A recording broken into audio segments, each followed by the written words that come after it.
استفاده کنیم، چون یادداشت کردن آدم ممکنه یادش بره.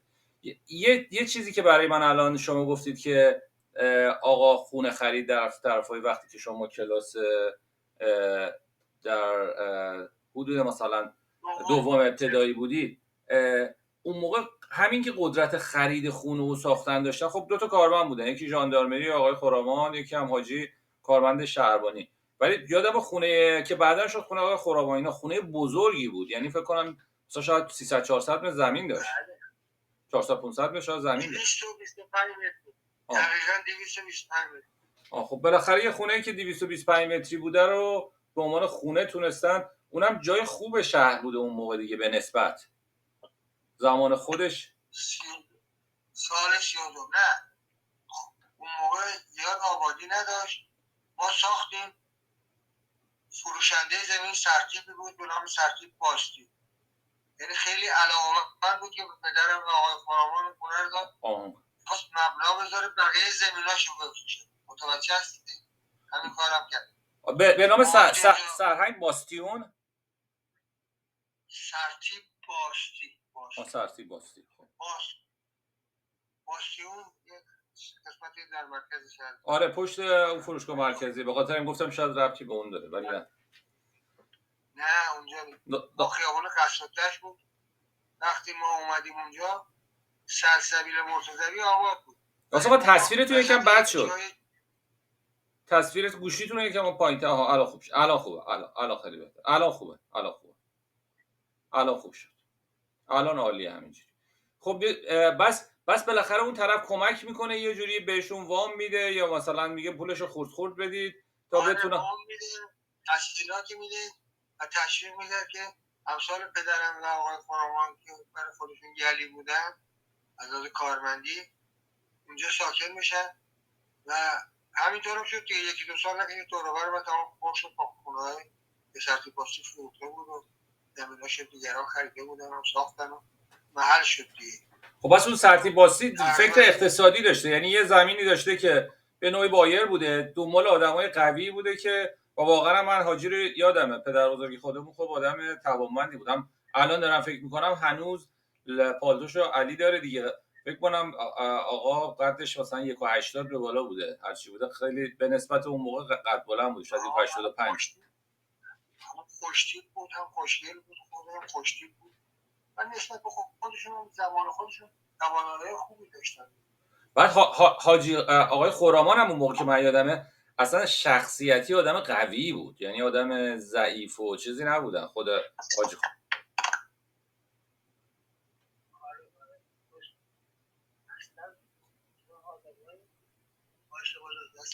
اب نداره.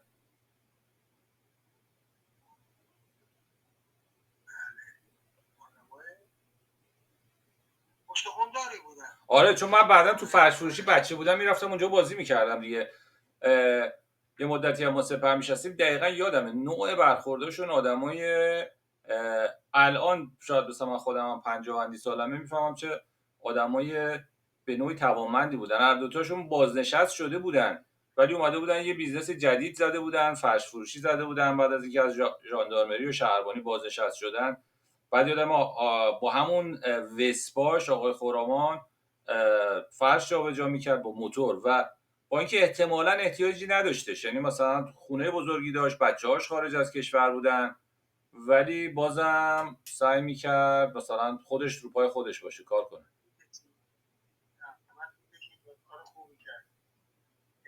خود من اون کار انجام ندادم، اشتباه کردم. منم به نوعی این کار کردم و در بساط بفروشی ولی شکست مواجه شد. نه شکستی هم نبوده. نه چرا شکست، خیلی هم که انشالله موفقیت. نه اونا خب واقعیتش اینه که همیشه نسلا جابجا میشن دیگه.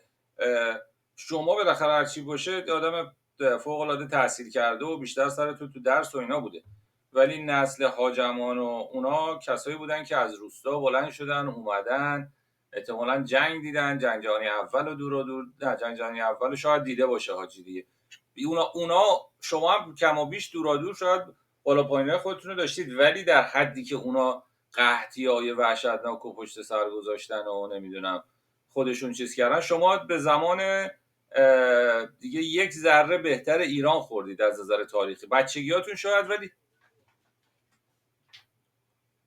بله همینطوره. من یه داستانی یادم اومد کوتاه. همین آقای خرابات در شغل اداریش در جای خوبی خدمت میکرد، با وجود درجه پایین بودن کاری بود. حالا عنوانش رو زیاد نمیگم. یکی از همشهری‌ها از ده اومده بوده اونجا، آقای خرابات دستشو میگیره میبره، یعنی میره برای فرمانده ژاندارمری. اون موقع که اتاقدارش بوده و کاراش انجام میداده، دفتردارش بوده به قول خود. یه بار با یک از همشهری‌ها اومده به کاری بشه، اجازه بدید اتفاق شده. من برمیگردم میگم خرابات ما هر کی از این دگوری مگوری های ولایتت میاد بیاری ما رو بذاری سر کارم. میگه اجازه بدید اینو بیارم. میگه بیارش ببینم. میارن. یکی از همشهری‌ها بوده که الان خاموش میشه میدارم. میاد با لباس نسبتا مندرز و زیاد خوبی نبوده، پریشون. فرمانده ژاندارمری سرشناسی ها، سرهنگ اردوگاهی و خیلی خرش میرن. اسمشون بودن. میگه آقا یه کاغذ میذاره زیرش، یه چیز بنویسیم، یه گزارش بنویسیم. یک صفحه کوچیک مینویسه. فرمانده ژاندارمری دهنش باز میمونه. یکی دیگه بنویسیم، یه گزارش بیاد، تقاضای فلان بنویسیم. مینویسه. یه خدا گنج در وسط ویرانه، گنج در میان ویرانه است. چیه؟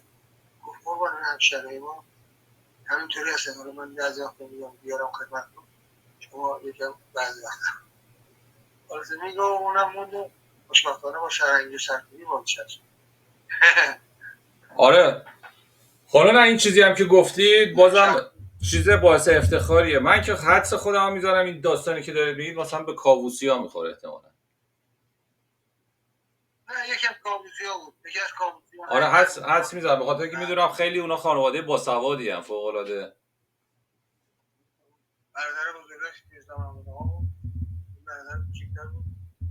ایرانی‌ها وقتی میگه گزارش گفت بنویسی، گزارش بنویس تقاضای مثلا وام بکن. یه نمیدونم مطلب چی بود. وقتی نوشته بود داد دست فرمانده ژاندارمری باشد. گرم آرامان چی گنج در میانه است. ببرین زود لباس هم شد قربانشایی بشکن موری متوجه هست که اونا حالا دست خونده دیپلمش که رفت دانشگاه افسری. من هنوز دانشگاه نرفته بودم، میشون دانشگاه افسری. الان هم الحمدلله پسرش تو دانشگاه دست خونده شد. آره دیگه. خب بالاخره اتفاقا حالا دارید میگید، من همش معادل سازی میکنم تو ذهنم. تو مهاجرت های جدیدم همینجوری هستش. یکی این که الان همینجا هم مثلا میبینید توی خونه ای هستش، چند هر اتاقش یه نفر یا دو نفر نویژه هندی ها که میان دارن زندگی میکنن. و بعدش هم این که کسایی که توانمندی دارن، مثل همون آقایی که فرمودید که رفته بود پلو سرهنگ اردوگاهی، وقتی که طرف توانمند باشه ممکنه در لحظه اول چیز باشه، ولی 2 روز که بگذره، 5 روز که بگذره، یه تستی که پس بده، هر کسی میره سر جاش میشینه. بعضیا میگن داره یه هفته است اومده، چرا این کارا شده، چرا اون یکی 10 سال مونده هیچی نشده. میگه آقا خب اون یه چیزی داره، معمولا اون بک‌گراند، اون اتفاقات پشت صحنه، اتفاق سوادش، معلومات، اینا یه جایی خودشو نشون میده.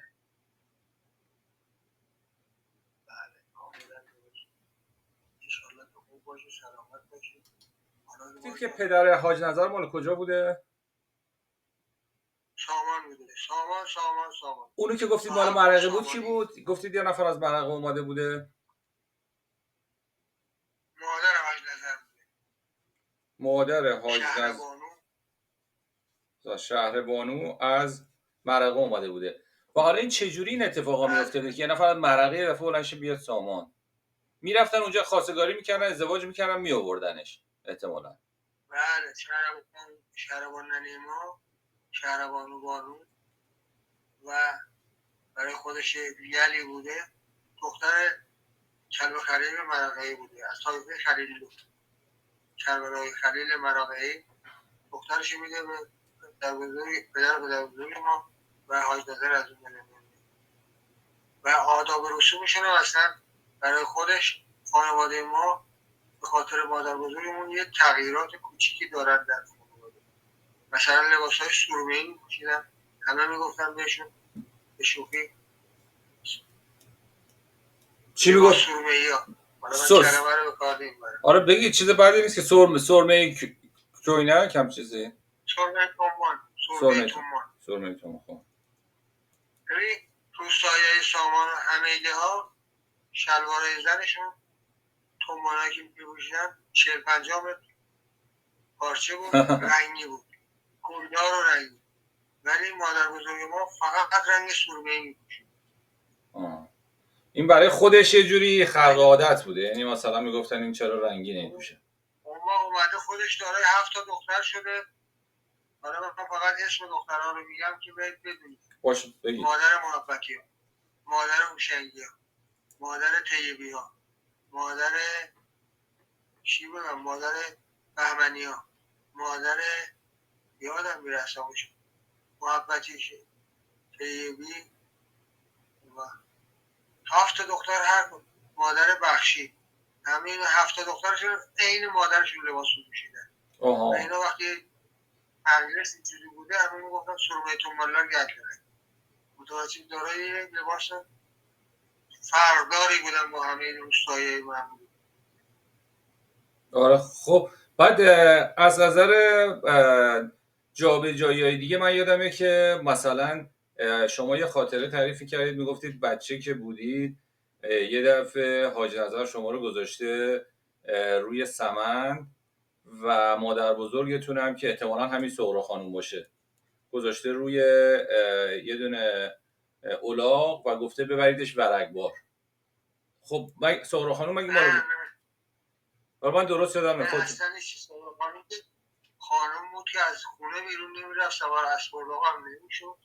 برای خودش یه شازده‌خانه بود که برای خودشون بس اون یکی مادر بزرگتون رو گفته ببرید. من با آقام و مادرم سوار اسب‌الباغ شدیم رفتیم تا نوبران خواستیم بریم تهران. همون سمن بودش؟ من سمن نبود اون روز یادم کره سمن بود که چهر بود و اسد بگه دوست ماشدامون داده بودیم برای خودش یلی بود. اون اولا مال آقام بوده کره‌گیش. دیده بودم من بعدا خود من و شما هم با اسب و تفنگ یه دفعه سوار اون اسبه شدیم رفت. اون نه حالا شبیه اون بوده ولی اسد بگه احمد آقایی گرفت در جوانی های من میگرفت. بابا چرا یادم میگفتید کره اسد بگه که صاحبش هم قصاب بود آوردش دهات گذاشت، بعد ما سوار شدیم من و شما هم گشتید منو ترک اسب با هم دیگه رفتیم شازده مسلم. یه اسب بزرگی بود. مادر بزرگ اونو من دارم مادر بزرگ اونو. آره دیگه زمانی میدونم همون که نبوده ولی گفتید کره اون بوده. بله کپی اونا بودن. بچه های سمت همش چهر بودن، به جای زرد قهوه‌ای بودن. آره یه دفعه سمت خودش کمرنگ بود. با هم رفتیم شازده مسلم دیگه. آره بعد یادمه آره من حالا چون خاطره رو واسه بچه‌ها تعریف کردم یادمه داشتیم برمیگشتیم منم ترک اسب شما نشسته بودم، فکر میکنم یکی دو نفرم همراهمون بودن با اولاغ بودن عقب‌تر بودن. بعد شما به من گفتی تکون نخور، داشتیم از اون رودخونه رد میشدیم یه دونه گرگ مثل اینکه اونجا نشسته بود. آره گرگ نشسته بود تو سنگ. آره شما گفتی تکون نخور فقط گفتم هیچ حرکتی نکن. اونجا یه گرگ نشسته اونجا رو نگاه میکنه. ما رد شدیم با اسب. ولی با اسب باشی فکر کنم مثلا جرئت نمیکنه بیاد جلو، مثلا اون اسب قدر قدرت.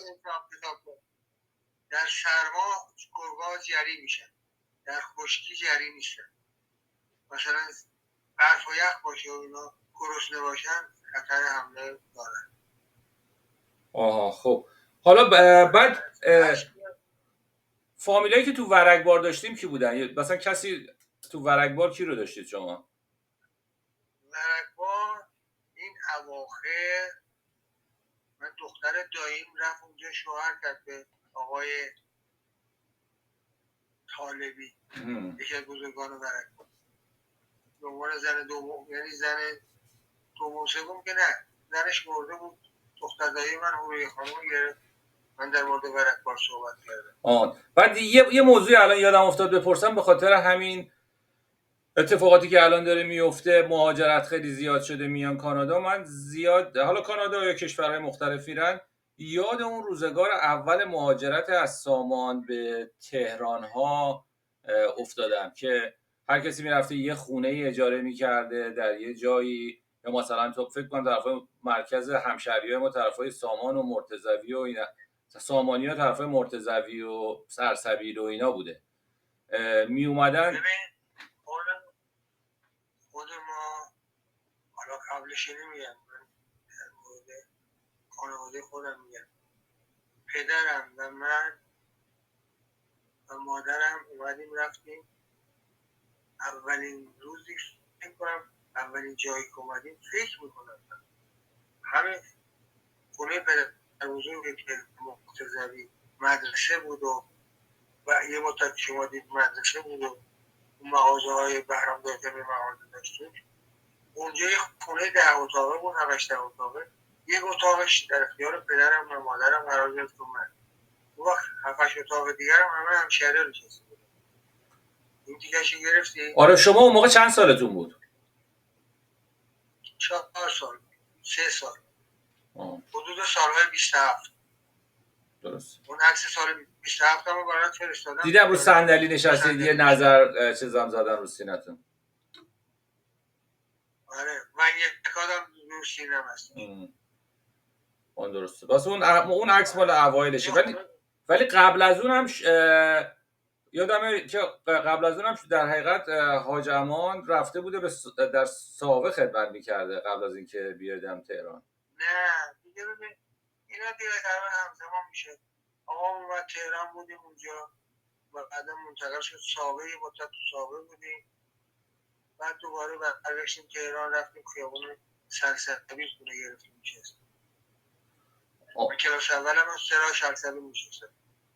بعد شما اون اوایل که میگی سرسبیل خونه گرفتیم، همه مستاجری بود دیگه، یعنی اجاره بوده خونه یا چیزی، یا که خرید؟ مستاجر بود، ولی ما خیلی زود خونه دار شدیم. من کلاس دوم بودم آقای خرامان رو خیابون قصر الدشیر خریدن، زمینش خریدن، خونه ساختن، 4-5 اتاق ساختن، باید رفتیم اونجا اتاق میشستیم. یعنی این توانایی وجود داشت که یه نفری که مثلا کارمند، آقا کارمند ژاندارمری بوده اون موقع دیگه، به نوعی نه، آقا کارمند پلیس بوده. کلمه پلیس رو به کار می‌بردن اون موقع، یا شهربانی میگفتن؟ حاجی شهربانی بوده. شهربانی. آره شهربانی بود. آقا شهربانی بود، آقای خرامان ژاندارمری بود. شهرمش بود. با هم یه زمین خریدن 200 متر بود، رفتن 5-6 اتاق توش ساختن. یکی دو تاش خودمون میشستیم، بقیش هم آقای خرامان، دخترام‌های من، دخترای ما، همه همینجا میشستن دورم. یعنی اونی که حواسش جمع باشه، اگه 6 تا اتاق داشتیم، 6 خانواده توش می‌رسیم که بشه زندگی کردن. تنهایی نمیشه که زندگی کرد.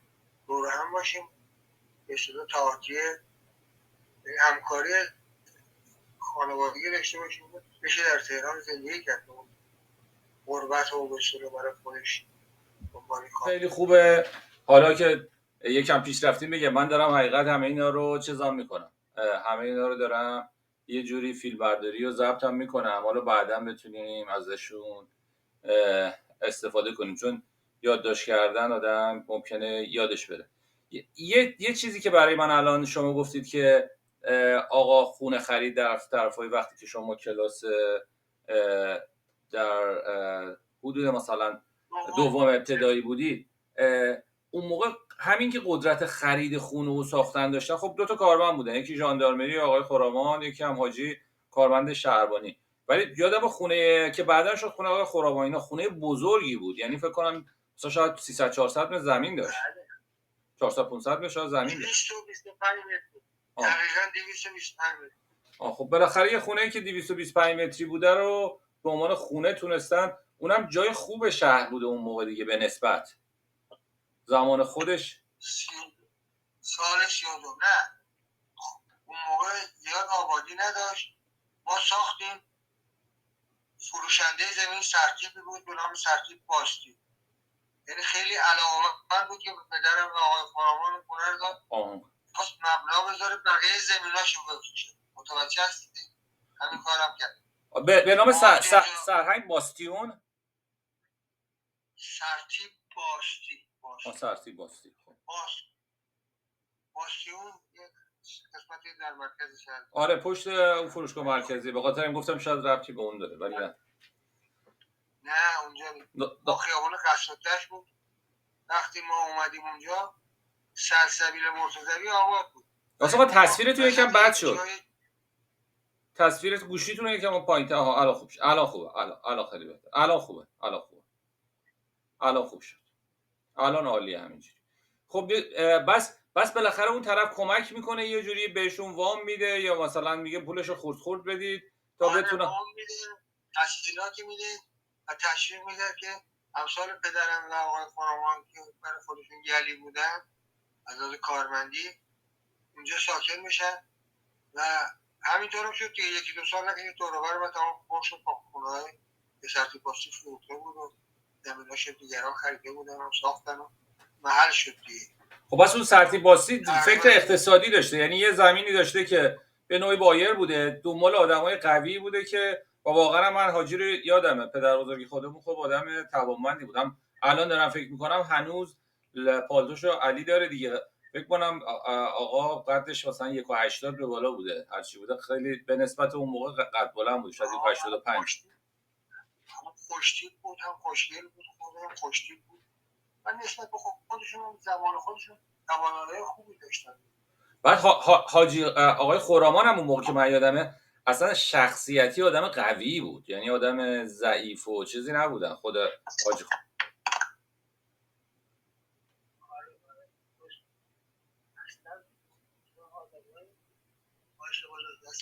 اب نداره.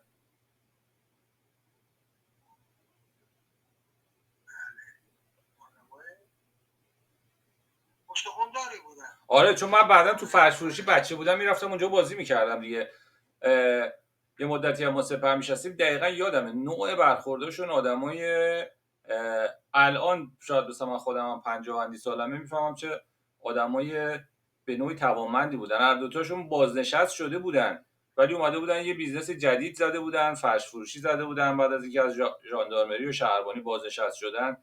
بعد یادم با همون وسپاش آقای خرامان فرش جابجا میکرد با موتور و با اینکه احتمالاً احتیاجی نداشتش، یعنی مثلا خونه بزرگی داشت، بچه‌هاش خارج از کشور بودن ولی بازم سعی میکرد مثلا خودش رو پای خودش باشه کار کنه.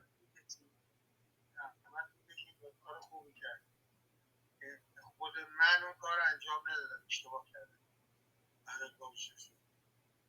منم به نوعی این کار کردم و در بساز بفروشی ولی شکست مواجه شد. نه شکستی هم نبوده. نه چرا شکست، خیلی هم که انشالله موفقیت. نه اونا خب واقعیتش اینه که همیشه نسلا جابجا میشن دیگه.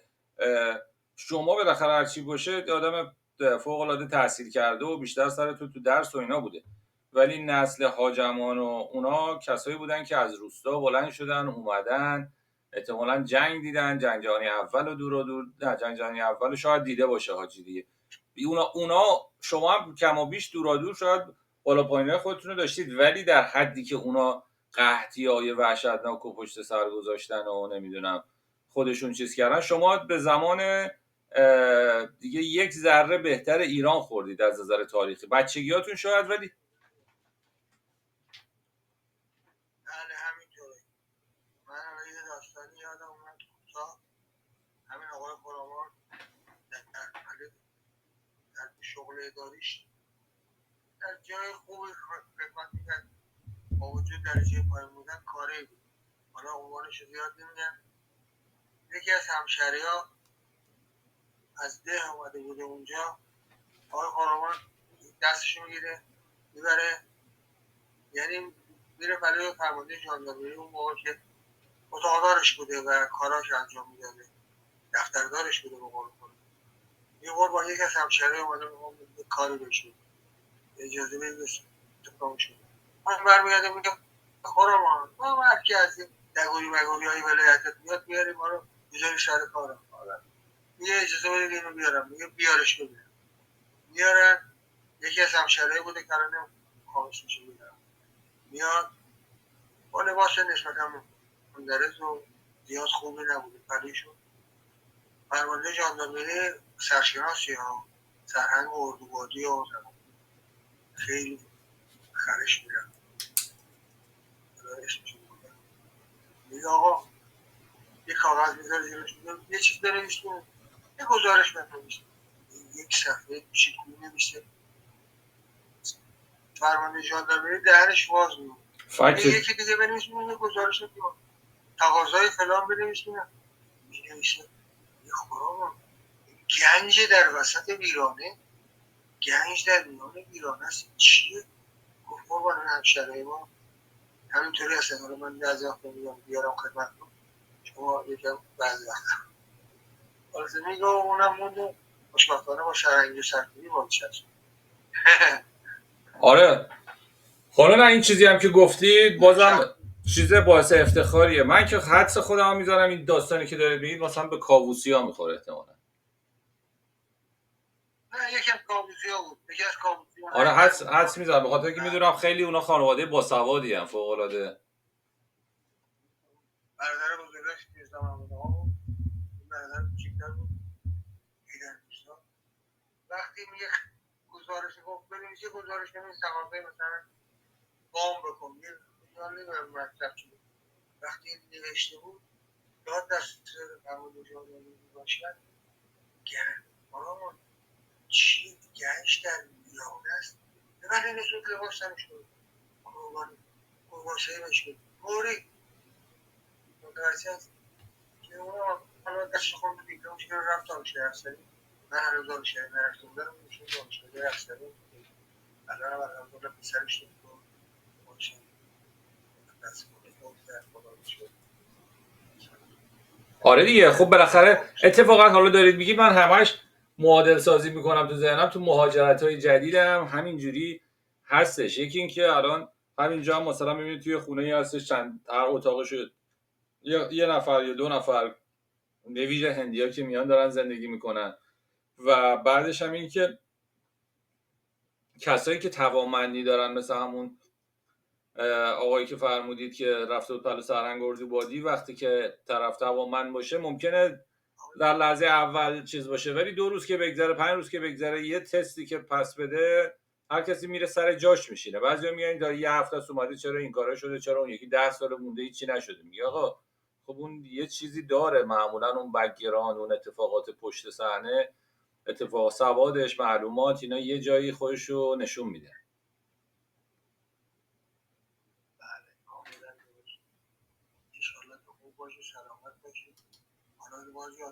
باشه نه من هستم فعلا. بس من دیگه از شما خداحافظی میکنم دیگه. ایشالله که خوب و سلامت باشید. اطلاعات خیلی خوبی بودش، دستتون درد نکنه. ایشالله که مجدد باز همدیگه رو همینجوری تصویری هم میبینیم. خیلی عالیه. من سوالای زیادی دارم بپرسم. قبلا امکاناتش زیاد نبود، الان کیفیت تصویری هم خوب شده. میبوسمتون ناصر خان. ایشالله خوب و خوش باشید. سلام برسونید به همه. ممنون. خداحافظ شما.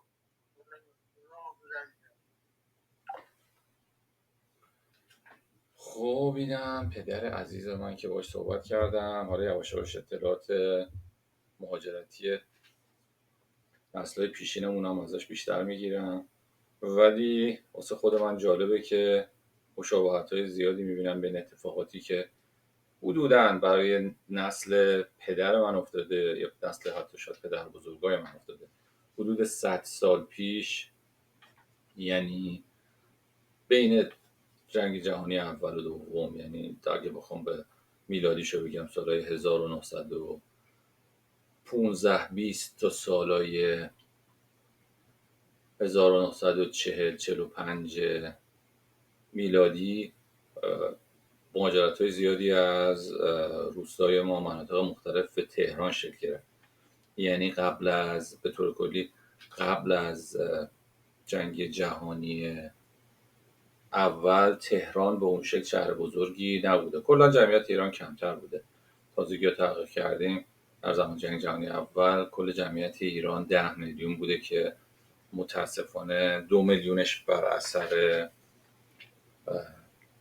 گشنگی، قحطی کشته شدن در جنگ جهانی اول. ولی بعد از جنگ جهانی رد کردن جنگ جهانی اول و جنگ جهانی دوم، همونجور که همون میدونیم، بود مجددا تعداد زیادی بر اثر قحطی و گشنگی کشته شدن. تعداد افرادی که از شهرهای مختلف تهران اومدن زیاد شد.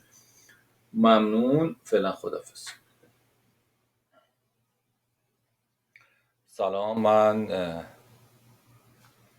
در خونه بودم، روز یک شنبه است که پدر عزیزم از ایران زنگ زد با واتساپ، ناصر خسروی، امیر ناصر خسروی، و خیلی خوشحال شدم. با هم صحبت کردیم، شروع کردم یکم از شجره ناممون پرسیدن که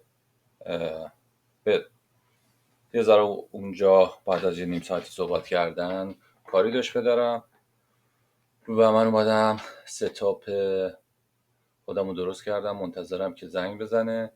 ممکنه موضوعیت داشته باشه، هم در مورد اینکه شجره نامه خودمون رو به خوبی بدونیم، همین که بتونیم شاید در مورد تاریخچه مهاجرت حداقل در فامیل خودمون صحبت کنیم، چون یکی از موضوعات خیلی مهمی که میخوام در موردش صحبت کنم اینه که مهاجرت همیشه وجود داشته و مهاجرت صرفاً مربوط به همین اتفاقات اخیر و کانادا و اینا نیست.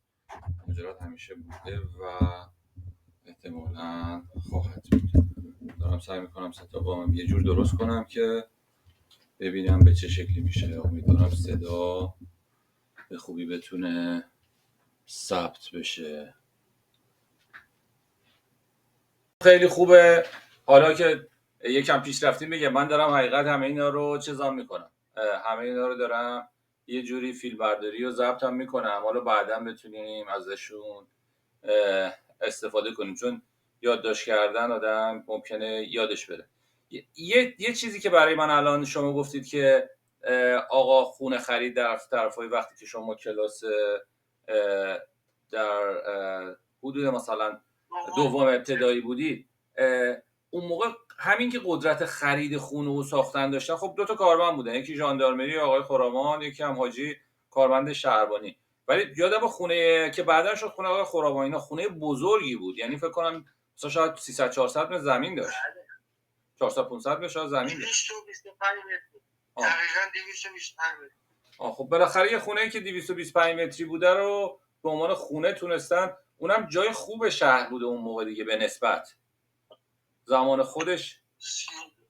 سالش یادم نه، اون موقع زیاد آبادی نداشت.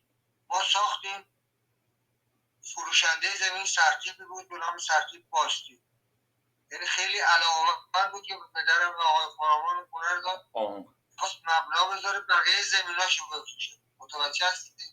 همین کارم کرد. به نام سرهنگ باستیون. سرتیپ باستی. سرتیپ باستی. باستیون قسمتی در مرکز شهر. آره، پشت اون فروشگاه مرکزی. به خاطر این گفتم شاید ربطی به اون داره، ولی نه اونجا با خیابان قصدش بود. وقتی ما اومدیم اونجا سلسبیل مرتضوی آباد بود. واسه تصویرتون یکم بد شد. تصویر گوشیتون یکم پایین‌تر. الان خوب شد. الان خوبه. الان خیلی بهتر. الان خوبه. الان خوب شد. الان عالیه همینجوری. خب بس بالاخره اون طرف کمک میکنه، یه جوری بهشون وام میده یا مثلا میگه پولشو خورد بدید تا بتونه وام میده، تشکیلاتی میده و تشویق میده که امثال پدرم و آقای خرامان که برای خودشون گلی بودن از لحاظ کارمندی اونجا ساکن میشن و همینطور هم شد که یکی دو سال این دوروبر ما تمام پر شد با خونه‌های به شرطی پاستی فروخته بود و زمیناش دیگران خریده بودن و ساختن و محل شد دیگه. خب پس اون سرتیپ باسی فکر اقتصادی داشته، یعنی یه زمینی داشته که به نوعی بایر بوده، دنبال آدمای قوی بوده که و واقعا من حاجی رو یادمه پدر بزرگی خودمون خب آدم توانمندی بودم. الان دارم فکر میکنم هنوز پالتوشو علی داره دیگه، فکر کنم آقا قدش مثلا 1.80 به بالا بوده، هرچی بوده خیلی به نسبت اون موقع قد بلند بود، شاید 1.85. خوشتیپ بود، هم خوشگل بود، خودم خوشتیپ بود و نسبت به خودشون زمان خودشون توانایی خوبی داشتن. بعد حاجی آقای خرامان هم اون موقع که من یادمه اصلا شخصیتی آدم قوی بود، یعنی آدم ضعیف و چیزی نبودن خود حاجی.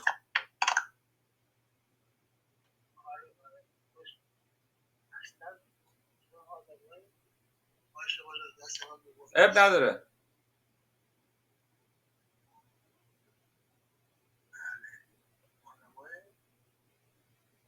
استخونداری بودن. آره چون من بعدا تو فرش فروشی بچه بودم میرفتم اونجا بازی میکردم دیگه، یه مدتی هم ما سپر میشستیم، دقیقا یادمه نوع برخوردشون آدمای الان شاید مثلا من خودم هم 50 سالمه میفهمم چه آدمای به نوعی توانمندی بودن. هر دوتاشون بازنشست شده بودن ولی اومده بودن یه بیزنس جدید زده بودن، فرش فروشی زده بودن، بعد از اینکه از ژاندارمری و شهربانی بازنشست شدن. بعد یادم با همون وسپاش آقای خرامان فرش جابجا میکرد با موتور و با اینکه احتمالاً احتیاجی نداشتش، یعنی مثلا خونه بزرگی داشت، بچه‌هاش خارج از کشور بودن ولی بازم سعی میکرد مثلا خودش رو پای خودش باشه کار کنه.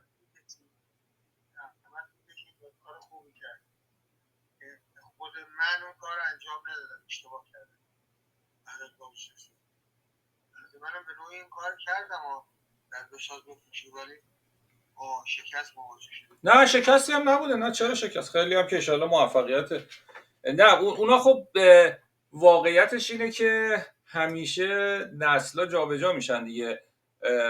شما بالاخره هرچی باشه آدم فوق العاده تحصیل کرده و بیشتر سر تو درس و اینا بوده، ولی نسل حاجمان و اونا کسایی بودن که از روستا بلند شدن اومدن، احتمالاً جنگ دیدن، جنگ جهانی اول و دور نه جنگ جهانی اول شاید دیده باشه حاجی دیگه. اونا شما هم کم و بیش دور شاید بالا پایینای خودتون رو داشتید ولی در حدی که اونا قحطی‌های وحشتناک و پشت سر گذاشتن و نمیدونم خودشون چیز کردن، شما به زمان دیگه یک ذره بهتر ایران خوردید از نظر تاریخی، بچگیاتون شاید ولی بله همینطوره. من یه داستانی یادم اومد کوتاه، همین آقای خرامان در شغل اداریش در جای خوبی خدمت میکرد، با وجود درجه پایین بودن کاری بود، حالا عنوانش رو زیاد نمیگم. یکی از همشهری‌ها از ده اومده بوده اونجا، آقای خرامان دستش میگیره میبره، یعنی میره برای فرمانده ژاندارمری اون موقع که اتاقدارش بوده و کاراش انجام میداده، دفتردارش بوده به قول خودم. یه بار با یک از همشهری‌ها اومده میگه کاری بشه اجازه بدید اتفاق شد. من برمیگرده میگم خرامان ما هر کی از این دگوری مگوری های ولایتت میاد بیاریم ما رو بذاری سر کارم، میگه اجازه بدید اینو بیارم، میگه بیارش ببینم. میارن، یکی از همشهری‌ها بوده که الان خاموش میشه میدارم، میاد با لباس نسبتا مندرز و زیاد خوبی نبوده پلیشون، فرمانده ژاندارمری سرشناسی ها سرهنگ اردوگاهی و خیلی خرش میرن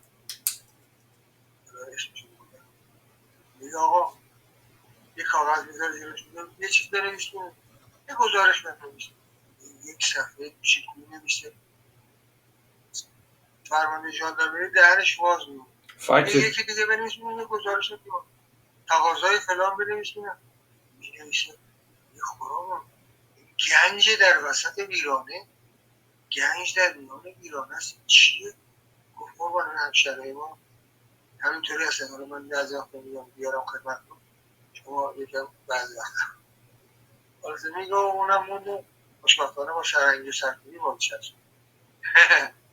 آره حالا نه این چیزی هم که گفتید بازم چیز باعث افتخاریه. من که حدس خودم هم میذارم این داستانی که دارید میگید مثلا به کاووسی ها میخوره احتمالا.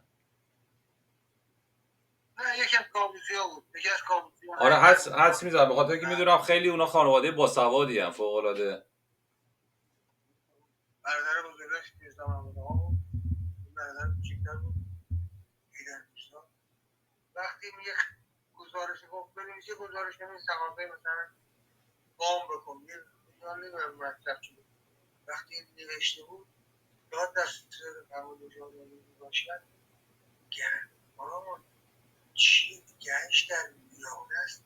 ولی نسود لباس سرش بود قربانشایی بشه موری متوجه است که اونا حالا دست خونده دیپلمش که رفت دانشگاه افسری. من هنوز دانشگاه نرفته بودم میشون دانشگاه افسری الان هم الان پسرش تو دانشگاه دست خونده در خدا شد.